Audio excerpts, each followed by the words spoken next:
Goeiemôre almal. Dit is vandag Vrydag en dis die laaste dag van ons reeks op reis met God. Vandag lees ek vir ons Genesis 12 vers 4. Abraham het toe weggetrek, gehoorsaam aan die woord van die Here, en Lot het saam met hom getrek. Abraham was 75 toe hy uit Haran weggetrek het. Vir Abraham, die 75-jarige grysaard, kon hierdie nie maklik gewees het nie. Hy kry woord, trek weg van jou mense, weg van jou familie, na die land toe, wat God jou sal wys. Eers het Abraham saam met sy pa uit Ur van die Galdeërs getrek, na Haran, tussen die twee riviere Tigris en Eufraat. Maar Abraham moes verder, weg van die Galdeërs met hul gode, na Kanaan, waar die Here, die enigste ware God, hom aan Abraham sou bekend maak. Abraham moes wegtrek, homself losmaak van alles wat vir hom belangrik was. Sy geboorteland, sy tradisie, die gode wat hy aanbid het, en sy planne vir hom en sy vrou Sarai. Hy moes sy sekuriteite laat vaar, dit uit sy gemaksone waag. Hierdie reis kon nie maklik wees nie. En as ons die Bybel lees, weet ons dat dit nie was nie. Ek wil dit waag om vandag te sê, dat dieselfde wat vir Abraham geld vir ons.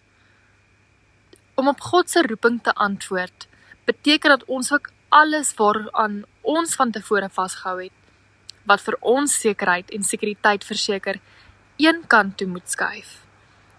Ons moet op God alleen vertrou. Dit is wat Jesus van sy disippels verwag, om alles prys te gee, om jou kruis op te tel, om hom te volg, al kos dit jou lewe. Maar dis nie net dit nie. Jy moet nie net laat los nie.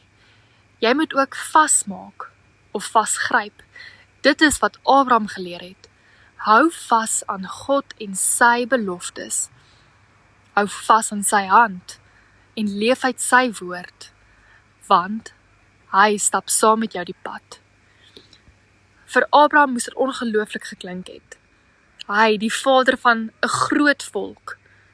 Hoe kan dit? Hy en Sarai is kinderloos. Kon hy raai op watter wonderbaarlike manier sy geloof beloon sou word? Van sy nageslag, van die redder van die hele wêreld, wat uit Israel gebore sou word. Dink vandag na oor die lewensreis waarop jy is, en vra vir jouself, wat moet ek loslaat, en wat moet ek vashou? En besluit dan vandag, om doelbewus aan God en sy beloftes vas te hou. Kom ons bid saam.